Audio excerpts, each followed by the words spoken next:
সবাই এটা হজম করতে পারবে না। বেদ পুরাণ সব সাক্ষী যে কেউ কোথাও যদি রক্ষা না পায় আর ইনার আশ্রয় নিয়ে নেয়, তো বলছেন ইনার আশ্রয় যে নিয়ে নিয়েছে সে যত বড় সমস্যায় ফাঁসুক, তাকে তার আশ্রয় মাত্রেই তিনি রক্ষা করেন। আর সেই প্রভু বলছেন, এখানে বোঝার বিষয় আছে, বেদ পুরাণ সব সাক্ষী আছে। একটু মনকে স্থির করে শ্রবণ করতে হবে। বেদ পুরাণ সব সাক্ষী আছে যে কেউ কোথাও যদি রক্ষা না পায়, কোনো সমস্যায় পড়ে, কোনো বিপদে পড়ে, তো ভগবান শ্রীকৃষ্ণর আশ্রয় এসে গেলে সে কিন্তু রক্ষা পায়। ভগবান শ্রীকৃষ্ণের আশ্রয় গেলে সে যত বড় সমস্যায় থাকুক সে রক্ষা পায়। আর সেই প্রভু বলছেন, পুরো সৃষ্টি দেব দেবী যত আছেন সবাই যখন বিপদে পড়ে তখন রক্ষার জন্য ভগবানের কাছে যান এবং ভগবান তাদের রক্ষা করেন। সেই প্রভু বলছেন যে শ্রী হরিদাস কে স্বামিনী শ্যামা कहते रखिले बाहुबल हो बपू বা কামদাহা হো প্যারি। বলছেন লাডলিজু যখন, সেই ভগবান বলছেন যে ভগবানকে ডাকলে সবার রক্ষা হয়ে যায়, যে যত বিপদে ফাঁসুক না কেন, সেই ভগবান বলছেন লাডলিজু যখন আপনি ভ্রুকুটি তুলে আমার দিকে দেখেন, আমি সেই দৃশ্যকে, সেই রূপকে আমি নিতে পারি না, আমি সহ্য করতে পারি না। লাডলিজু আমায় রক্ষা করুন। আপনার ওই ভ্রুকুটি যে যখন আপনি তুলছেন, ভ্রুকুটি তোলা মাত্র, সেই দর্শন করা মাত্র আমি সহ্য করতে পারি না। আপনার এত তেজ। কে বলছেন?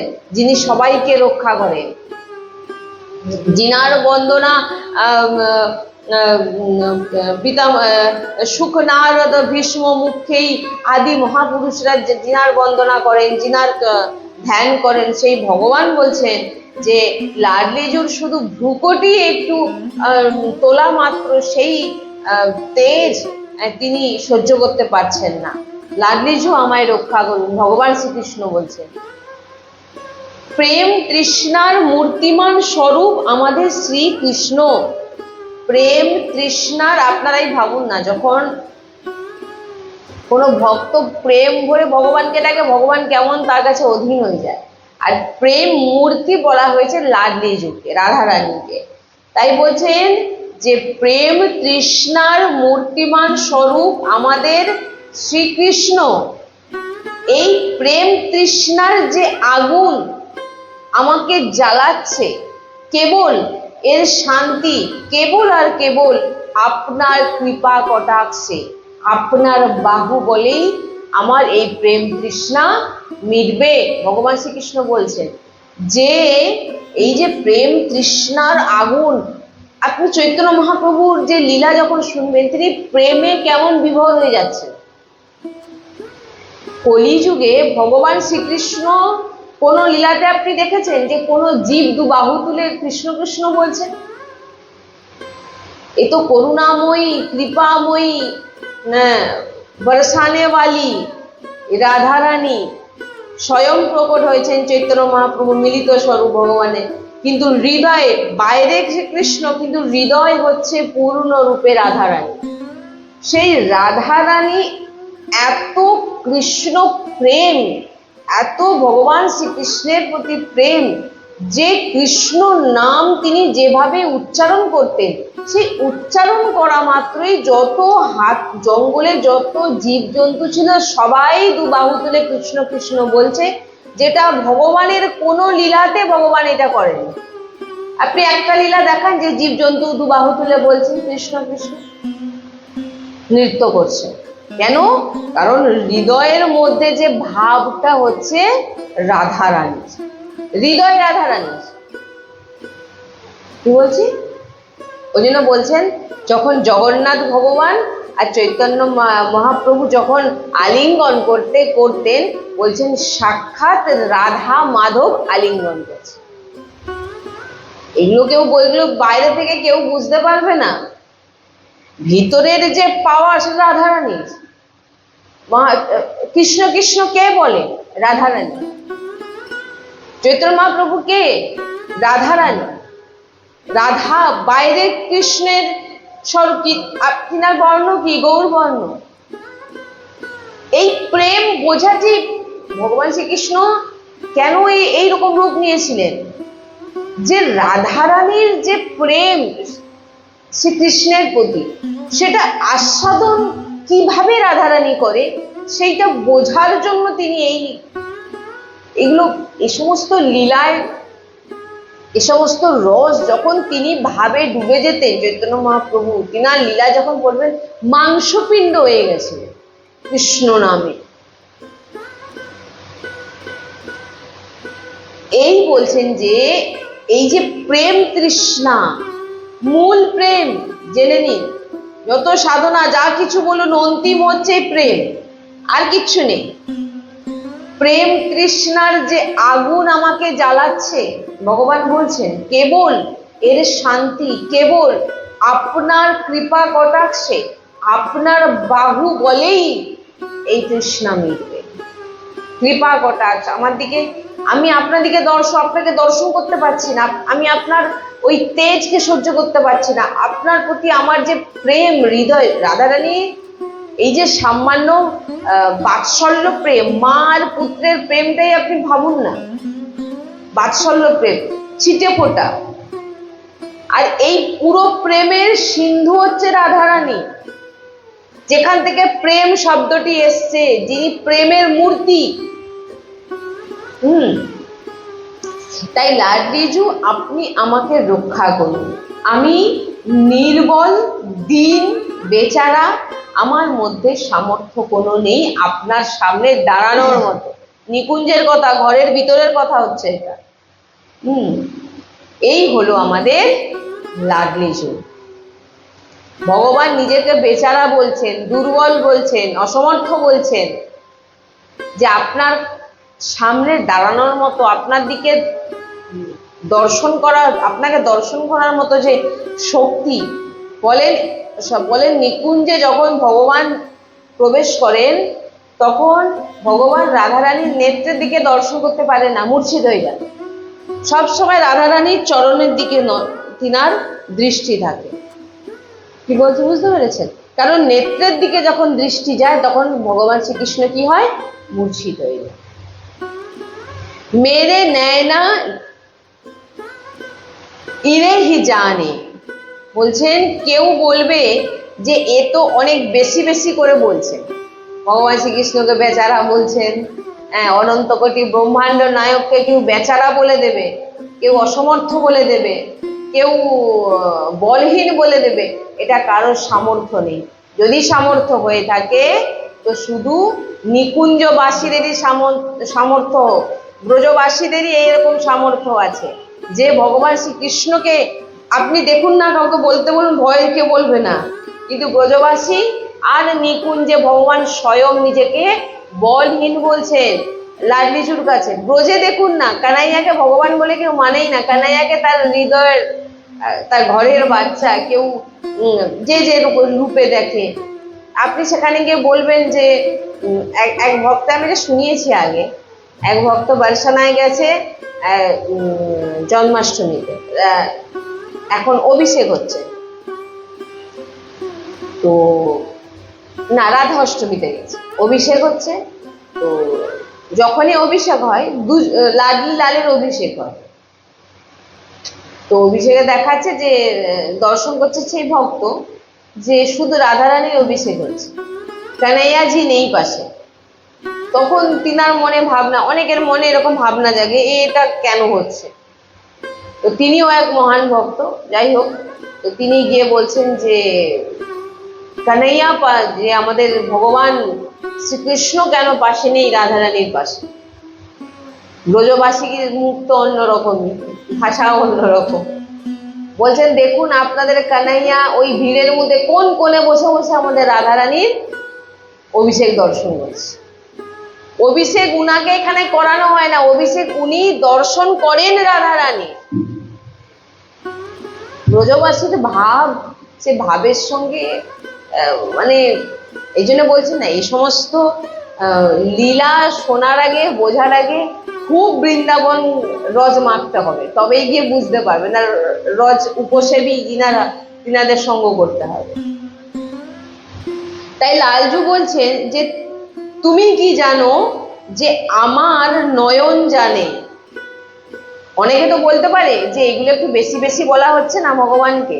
তাই ভগবান তখন বলছেন, লালজু বলছেন যে তুমি কি জানো, আমার নেত্রই শুধু জানে যে প্যারীজুর শ্রী অঙ্গের যে মাধুরী, যে কোনো এক অঙ্গের মাধুরী আমার মনকে পঙ্গু করে দেয়।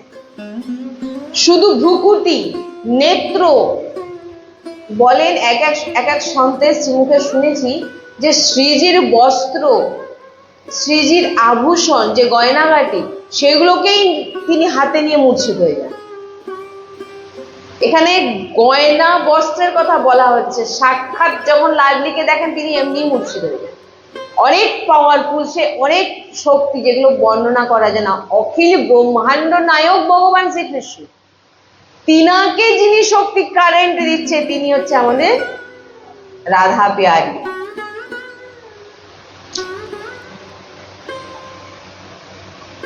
ভগবান শ্রীকৃষ্ণ বলছেন আমার নয়ন জানে যে লাডলিজুর যে অঙ্গের যে মাধুরী, সেই মাধুরীকে, যে কোনো অঙ্গকে দর্শন করা মাত্র আমি পঙ্গু হয়ে যাই। ভগবান স্বয়ং বলছেন তুমি কি জানো, এত অসহনীয় সৌন্দর্য যে আমার নেত্র জানে যে আমি কি দেখছি। কত আমার নেত্রে বল, যে বল মানে এত তেজ আসে আমার নেত্রে। আমি যখন দর্শন করি লাডলিজুর যে তেজ, সেটা তো নেওয়ার মতো আমার সামর্থ্য নেই। আর সেই লাডলিজুর তেজকে বোঝার জন্য, দর্শন করার জন্য লাডলিজু কৃপা করবে, তবেই গিয়ে আপনি সেটা দর্শন করতে পারবেন, নাহলে পারবেন না। তাই বলছেন যে লাডলিজুর রূপ সৌন্দর্য যখন আমি দর্শন করি আমি ঘাবড়ে যাই, আমার ঘাম দেয়, আমি কাঁপি, আমি মূর্ছিত হয়ে যাই, আমি পঙ্গু হয়ে যাই। ভগবান বলছেন, লালজু বলছেন আমার রসনা কি করে এই নয়ন যেটা দেখছে সেটা বর্ণনা করবে। কে বলছেন? ভগবান শ্রীকৃষ্ণ বলছেন আমার এই রসনা সে বর্ণনা করতে পারবে না যে তার নেত্র কি দেখে। যেমন একজন বোবা ব্যক্তিকে যদি আপনি কিছু দৃশ্য দেখালেন, সে দৃশ্য দেখলো কিন্তু সে ব্যাখ্যা করতে পারবে কি? তার সেরকম শক্তি নেই, পাওয়ার নেই। ভগবানের সেই দশা হয়ে যায়। তার নেত্র যে কি দেখছে সেটা নেত্রই জানে। দেখছে কে? নেত্র। নেত্র জানে সে কি দেখছে, কিন্তু বলার জন্য তো জীব চাই। সেই জীবটা যদি পঙ্গু হয়ে যায়, জীবে যদি সামর্থ্য না থাকে, তাহলে জানে কে? শুধু নয়ন। ওই জন্য ভগবান বলছেন যে আমার রসনা ব্যাখ্যা করতে পারবে না। কি করে ব্যাখ্যা করবে? নেত্র দেখেই বন্ধ হয়ে যাচ্ছে, এত তেজ সহ্য করতে পারছে। আমার নেত্র জানে, নেত্রের রসনা নেই। কি বলছেন?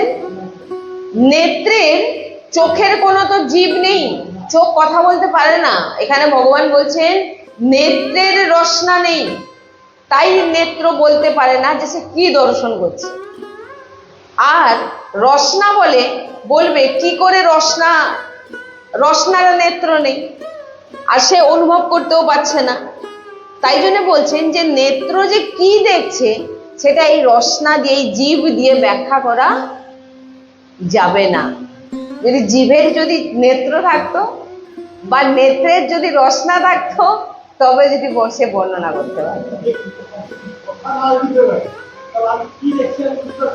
হ্যাঁ, আর এই জন্য বলছেন যে সব কিছু দেখছে কে? নেত্র। যদি নেত্রের রসনা থাকতো তাহলে নেত্র হয়তো সেইভাবে ব্যাখ্যা করতে পারতো, যেভাবে আমি আমার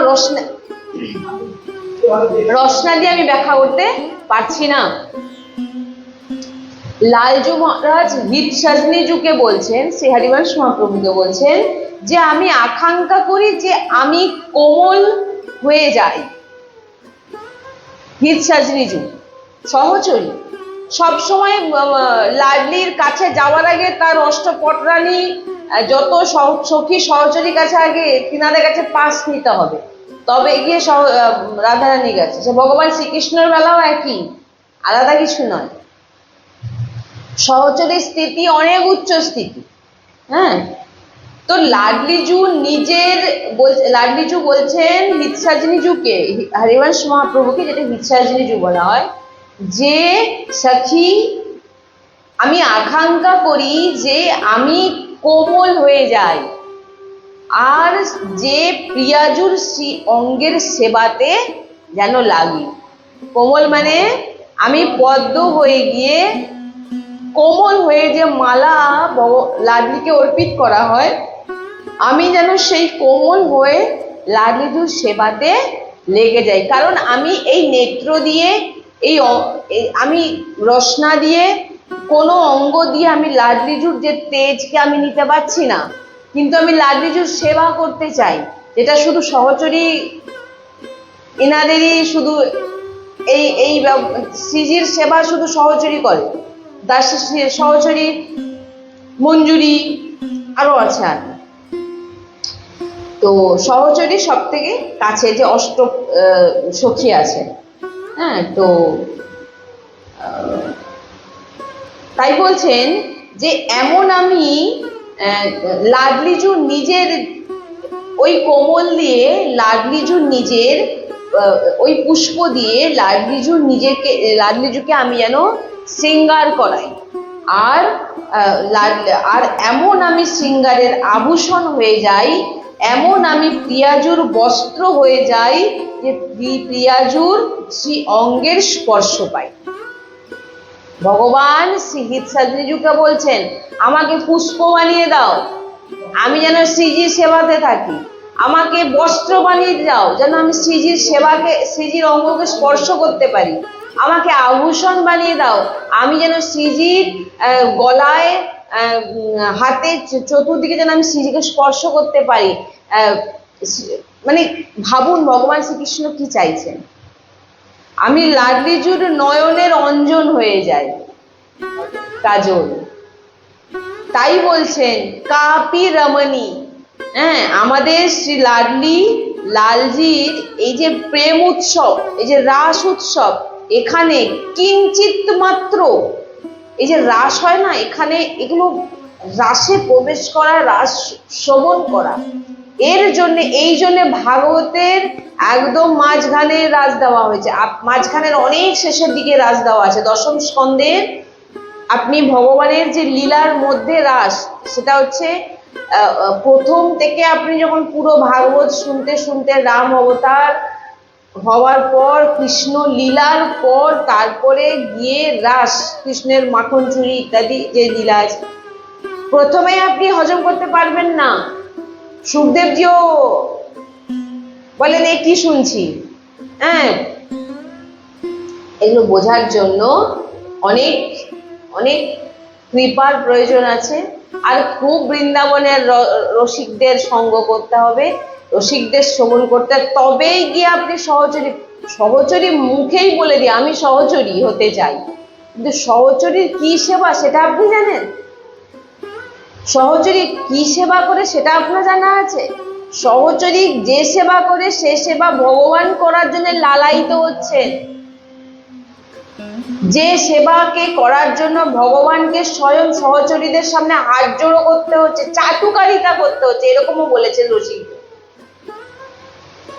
যে তোমরা যা বলবে আমি তাই করবো, আমাকে শ্রীজির এই পত্রাবলী রচনা করতে দাও, শ্রীজির বেনি করতে দাও, শ্রীজিকে দর্শন করতে দাও, শ্রীজির একটা আভূষণ দাও, আমি একটু দেখবো, আমি একটু তার গন্ধ নেব, আমি স্পর্শ করবো, যেটা আমার শ্রীজি তার নিজের অঙ্গে ধারণ করেছে। শ্রী লালজু মহারাজ ওই চরণার বিন্দুকে দেখছেন, সেই চরণার বিন্দে সুন্দর নূপুর বিরাজমান। নূপুরের মহা তেজময়। লাডলিজুর যে নূপুর আছে না, সাধারণ নূপুর নয়, অনেক মহিমা আছে এই নূপুরের। নূপুরের যে ধ্বনি প্রকট হয় যখন লাডলিজু বিহরণ করেন, তিনার চরণ দিয়ে যে ধ্বনি প্রকট হচ্ছে, ওই ধ্বনির যে এত মধুরতা, যে সুখ প্রদান করে ওই নূপুরের ধ্বনি, ধ্যান দেওয়ার বিষয়। ত্রিভুবনে প্রসিদ্ধ বংশীধারীর বংশী ধ্বনির আগে কোনো ধ্বনি কাজ করে না। শুনুন, ত্রিভুবনে প্রসিদ্ধ যে বংশীধারীর বংশী ধ্বনির আগে, বংশীধারীকে ভগবান, আর ভগবান যখন বাঁশি বাজান, যখন তিনি বংশী ধ্বনির আগে কোনো ধ্বনি টেকে না ভগবানের। ত্রিভুবনে প্রসিদ্ধ, সবাই জানে আমাদের লালজু বংশীর চমৎকার কি, সবাই জানে আমাদের লালজু যখন বংশী বাজিয়ে দিচ্ছেন তার যে কি চমৎকার, তার যে কি জাদু, এটা আমরা সবাই মোটামুটি শুনেছি। যেখানে বড় বড় বীরদের মোহিত করে দেয় ভগবান শ্রীকৃষ্ণের বংশীর ধ্বনি, বড় বড় মহাপুরুষদেরকে মোহিত করে দেয় ভগবান শ্রীকৃষ্ণের বাঁশির ধ্বনি। এখান থেকে ব্রহ্মলোক পর্যন্ত শিবের সমাধি ভঙ্গ হয়ে যায় ভগবান শ্রীকৃষ্ণের বংশীর ধ্বনি শ্রবণ করে। বুঝুন, শুনবেন আগে। বায়ু বন্ধ হয়ে যায় বংশীর ধ্বনি শুনে, বায়ু বন্ধ হয়ে যাচ্ছে। জলের প্রবাহ উল্টো দিকে বইতে লাগে যখন ভগবান শ্রীকৃষ্ণ বাজানো শুরু করে দেয়। বড় আনন্দ যখন লালজু যখন বংশী বাজান, এমন বংশীবালা, যে বংশীর ধ্বনি, যে বংশীধারীর বংশীর ধ্বনি শুনে শিবের ধ্যানভঙ্গ হয়ে যায়, মহাপুরুষগণ মোহিত হয়ে যায়, মূর্ছিত হয়ে যায় ধ্বনি শুনে। বায়ু বন্ধ হয়ে যায় বংশীর ধ্বনিতে, জল প্রবাহ উল্টো দিকে প্রবাহিত হতে থাকে বংশীর ধ্বনি শুনে। বড় আনন্দের, এমন আনন্দময় ধ্বনি। বলছেন এমন বংশীবালার কি দশা হচ্ছে লাডলিজুর নূপুরের ধ্বনি শুনে। কি বললাম? লাডলিজুর যে নূপুরের যে ধ্বনি, সেই ধ্বনি শুনে লালজুর কি দশা হচ্ছে, বংশীধারীর কি দশা হচ্ছে। বলছেন যে শ্রী বিহারেন দেবজি মহারাজ বলছেন, নূপুর রব শ্রবণ পারি, শুনি শাম কি সুধি বিসারি। এগুলো হজম হবে সবার? বলছেন শ্রী লাল শ্রবণ ইন্দ্রিয়ে যখনই নূপুরের ধ্বনি প্রবেশ করে গেল, কার, একবার চিন্তা করবেন যে নূপুরের ধ্বনি কার কানের ভিতর দিয়ে যাচ্ছে আর কে মূর্ছিত হচ্ছে। যার বংশীধারীর বংশী শুনে সব স্তব্ধ হয়ে যায়, সেই ভগবান লাডলিজুর নূপুরের ধ্বনি কানে পড়া মাত্রই বলছেন বেসুধ হয়ে যায়, কোনো হুঁশ থাকে না। এই যে বলছেন বিহারেন দেবজি বলছেন, নূপুর রব শ্রবণ পারি, শুনি শাম কি সুধি বিসারি। তিনি সবকিছু ভুলে মূর্ছিতে পড়ে যান। শ্রী লাডলিজুর নূপুরের ধ্বনির যে চমৎকার, বংশীবালার কি অবস্থা হয় দেখুন। বংশীবালাকে ভগবান, তার কি অবস্থা হয় দেখুন। নূপুরের ধ্বনির চমৎকারের প্রভাব এমন পড়ে যে শ্যাম সুধি বিসারি। বলছেন শ্যাম সুন্দর সুদবুদ হারিয়ে ফেলে, সব ভুলে যান। যেমন ওই যে বলে না, এক নর্মাল যাকে বলে, একদম কোনো রকম আর কোনো, সব পঙ্গু হয়ে গিয়ে নেত্র, মানে যখনই যে অবস্থা ভগবানের ধ্বনি বা বংশী শুনে যে অবস্থা তার ভক্তদের হচ্ছে, সেই অবস্থা ভগবান শ্রীকৃষ্ণের লাডলিজুর নূপুরের ধ্বনিতে হচ্ছে। যখনই লাডলিজু বিহরণ করছেন, লাডলিজুর যে নূপুরের যে আওয়াজ, সেই ধ্বনিতে ভগবান শ্রীকৃষ্ণ কি হচ্ছে না সুদবুদ বিসারি। বিহারেন দেবজি বলছেন এমন রসিলি, এমন মহা মাধুরীময় সুখপ্রদ সেই লাডলিজুর নুপুরের ধ্বনি কেমন সুদবুদ হারালেন না, বিসরি সাবায়ে শুধু সুনাত শাম পিত বসনে কাহু খাসে। বলছেন পিতাম্বর পড়ে যায়, নুপুরের ধ্বনি শোনা মাত্র লালজু পিছনের দিকে টলে টলে যাচ্ছেন। মানে কি সুদবুদ হারানো, মানে কি যখন আমরা কিছু অস্বাভাবিক চমৎকার, মানে ঠিক জ্ঞান হারানো মতো, কিন্তু জ্ঞান হারাচ্ছেও না, হ্যাঁ টলে পড়ে যাচ্ছে। কি হচ্ছে না, পিত বসনে কাহু খাসে, তিনার যে সুদবুদ নেই, কোথাও মুরলি পড়ে যাচ্ছে এদিক ওদিক, আর কোথাও মোর মুকুট পড়ে যাচ্ছে, এপাশে মোর মুকুট, এপাশে কারণ যেহেতু তিনি টোলতে পুরো টলছেন, পিছন দিকে চলে যাচ্ছেন, তার মুকুট পড়ে যাচ্ছে। যখন কেউ বেসুদ হয়ে যায়, তার অঙ্গে যা কিছু থাকে সেটা কিন্তু চারিদিকে এদিক ওদিক পড়ে যায়, বাঁশি তার এদিকে পড়ে গেছে। এবারে কি বলছেন যে তার পিত বসন, তিনি যা কিছু পড়ে আছেন, পিত বসন সব খুলে খুলে পড়ে যাচ্ছে। আর তারপরে কি হচ্ছে না, নিষ্প্রাণ হয়ে যাচ্ছেন, তিনি মূর্ছিত হয়ে নিষ্প্রাণ হয়ে যাচ্ছেন। এখানে লেখা আছে নিষ্প্রাণ, আমি বলছি না, বিহরণ দেবজি বলছেন বিশ্রী সাবয়ে শুদ্ধ সুনত শামই পিত বসন কাহু খসে। ইনার প্রাণ লাডলিজুর মধ্যে, ভগবান শ্রীকৃষ্ণের প্রাণ, নুপুরের ধ্বনি প্রবেশ করা মাত্র ওই বংশীর ধ্বনি যে শোনেন জড় চৈতন্য হয়ে যায়। ভগবান শ্রীকৃষ্ণের বংশীর ধ্বনি যে শোনে জড় চৈতন্য হয়ে যায়, আর চৈতন্য জড় হয়ে যায়। এত চমৎকার দিব্য ভগবানের বংশীর ধ্বনির মধ্যে আছে। গোপীজন মূর্ছিত হয়ে যাচ্ছেন, লালজুর চরণ ধরে প্রার্থনা করছেন যে মহারাজ সবসময় বংশী বাজাও, কিন্তু রন্ধনের সময় বাজিও না। গোপীজন বলছেন, কারণ রান্না করতে করতে আমাদের অবস্থা, আপনার বাঁশির আওয়াজ শুনে গোপীজন বলছেন আমার অবস্থা খারাপ হয়ে যায়, কারণ রান্না করতে আমরা পারি না। এমন সূক্ষ্ম কাষ্ঠের রস প্রবাহ করে দেয়, মানে সূক্ষ্ম যে কাঠ শুকনো হয়ে গেছে একদম, কোনো রস নেই যার মধ্যে, ভগবান শ্রীকৃষ্ণের বাঁশির আওয়াজে ওই কাঠের রস এসে যায়। তো এমন বংশীওয়ালা, কি অবস্থা লাডলিজুর নুপুরের ধ্বনি শ্রবণ করে হয়ে যাচ্ছে দেখুন। যে শুকনো কাষ্ঠে রস এনে দিতে পারে এমন বংশীর আওয়াজ, এমন শক্তিমান, তিনার অবস্থা কি হচ্ছে না, লাডলিজুর চরণের নুপুরের ধ্বনির আওয়াজে কাহু মুরলি কাহু মুকুট, কোথাও মুরলি পড়ে আছে, কোথাও মুকুট পড়ে আছে, হারি প্রাণ প্যারি মে বসে। বলছেন কোথাও মুকুট পড়ে আছেন, কোথাও বাঁশি পড়ে আছে, আর নিষ্প্রাণ হয়ে যাচ্ছে। লালজু স্তম্ভিত হয়ে একদম স্তম্ভ হয়ে যায়, চুপচাপ, নাহলে মূর্ছিত হয়ে পড়ে যাচ্ছেন। নুপুরের ধ্বনি শ্রবণ করে বিশ্বমোহন, মনমোহন, মুনিমোহন, মদনমোহন লালজু লাডলিজুর নুপুরের ধ্বনিতে মোহিত। লাডলিজুর নুপুরের ধ্বনিতে এই বিশ্বমোহনকে, মনমোহনকে, মদনমোহনকে মূর্ছিত করে দিচ্ছে, মোহিত করে দিচ্ছে লাডলিজুর শুধু নুপুরের ধ্বনি। এখনো কথা বলেনি, তাহলে কথা বললে কি হবে। শ্রী মোর সুন্দর লালজু মহারাজ মূর্ছিত হয়ে যাচ্ছেন।